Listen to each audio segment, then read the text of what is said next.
अगर ना चाहते हुए भी मन में अश्लील विचार आते हैं तो बुद्ध की यह कहानी आपके विचारों को बदल सकती है। एक बार चंद्रुवंशी राजकुमार भरत बुद्ध के सानिध्य भिक्षु के रूप में दीक्षित हुए। बुद्ध अपने भिक्षुओं को उपदेश देने के साथ साथ उनको भिक्षाटन के लिए भेजते थे, जहां से उनको भिक्षा मिलती। भरत को महात्मा बुद्ध ने भिक्षा लेने के लिए एक श्राविका के घर पर भेजा। भरत रास्ते में चलते हुए सोच रहे थे कि ना जाने आज खाने में क्या मिलेगा। हमेशा महल में खाने के लिए अनगिनत स्वादिष्ट भोजन मिलते थे, लेकिन आज जो भी मिलेगा उसी से काम चलाना पड्डिडी देगा। भरत ने श्राविका के घर पर जाकर भिक्षा के लिए याचना की। श्राविका ने भरत को बैठने के लिए कहा। श्राविका जब अंदर गई थी तो भरत पुन अपने प्रिय भोजन के बारे में सोच रहे थे। जब श्राविका भोजन लेकर आई तो भरत अचंभित रह गए। भरत अपने प्रिय भोजन को देखकर खुश हो गए। भरत भिक्षा ग्रहण करने लगे। भिक्षा ग्रहण करते हुए भरत सोचने लगे कि उनको हमेशा खाने के बाद कुछ विश्राम करने की आदत है, लेकिन आज उन्हें यहां से खाना ग्रहण करने के बाद धूप से होकर वापस आश्रम पहुंचना है। भोजन हो जाने पर श्राविका ने भरत को कुछ समय विश्राम करने के लिए आग्रह किया। भरत पुन खुश हो गए। सारी इच्छाओं की पूर्ति होते देख भरत इसको एक संयोग मानकर कुछ देर के लिए लेट गए। लेटते हुए भरत सोचने लगे कि आज तो सोने को मिल गया, लेकिन मेरे सर पर हमेशा के लिए छत का साया तो मिट गया है।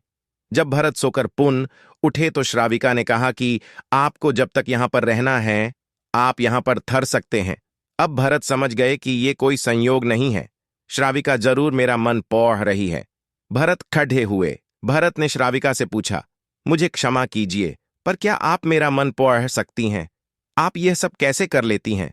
श्राविका ने कहा, शुरू शुरू में मेरे लिए ये कठिन था, लेकिन मैंने खुद के विचारों को देखना शुरू किया। शुरू में मेरे विचारों की संख्या अनगिनत थी, पर मैंने अपना पूरा ध्यान उन विचारों पर केंद्रित किया।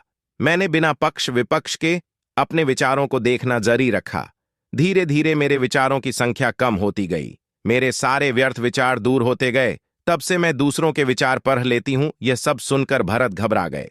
भरत ने श्राविका से आज्ञा ली और वहां से निकल पड़े। रास्ते में चलते हुए भरत अपने मन के विचारों का स्मरण करने लगे। भरत के मन में श्राविका के बारे में अश्लील विचार आए। श्राविका ने भरत के बारे में क्या सोचा होगा? भरत को खुद पर शर्म आ रही थी। भरत आश्रम पहुंचे।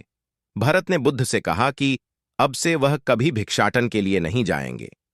बुद्ध ने भरत को नीचे बैठाया और कहा, क्या हुआ, तुम मुझे अपनी व्यथा विस्तार से बताओ। भरत ने विस्तार से सारी बात बताई। भरत की बातों को सुनकर बुद्ध ने कहा कि आज से 7 दिनों के लिए श्राविका के घर पर भिक्षा के लिए तुम ही जाओगे, लेकिन तुमको कुछ बातों का ध्यान रखना पड़ेगा। कल तुम जाते हुए अपने चित्त को पूरे होश में रखना। तुम्हारे अंदर कौन से विचार उठ रहे हैं उन पर ध्यान केंद्रित करना। होशपूर्ण और जागृता के साथ ध्यान करना कि कौन सी वासना तुम्हारे भीतर उठ रही है। इन सभी का ध्यान करते हुए जाना और फिर मुझसे विचार विमर्श करना। अगले दिन भरत बुद्ध के बताए अनुसार पूरे मार्ग में अपने होश को जागृत रखते हुए चल रहा था। भिक्षु आज पूरी तरह से जगा हुए था।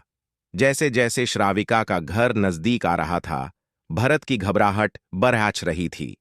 भरत ने अपनी घबराहट को एक तरफ करते हुए बुद्ध के विचारों पर ध्यान केंद्रित किया। जब भरत श्राविका के घर पर पहुंचा तो उसके दिमाग में केवल एक सन्नाटा था, जिसके भीतर कोई वासना नहीं, कोई कामना नहीं, न कुछ अच्छा पाने की इच्छा थी। भिक्षु भरत ने भिक्षा ली, ग्रहण की और वहां से वापस निकल गया। आज भरत रास्ते में नाचते हुए आया। आज उसको जिस आनंद की अनुभूति हुई वह अद्भुत थी। आज से पहले इस आनंद को उसने कभी महसूस नहीं किया। भरत ने आश्रम जाकर बुद्ध को प्रणाम किया।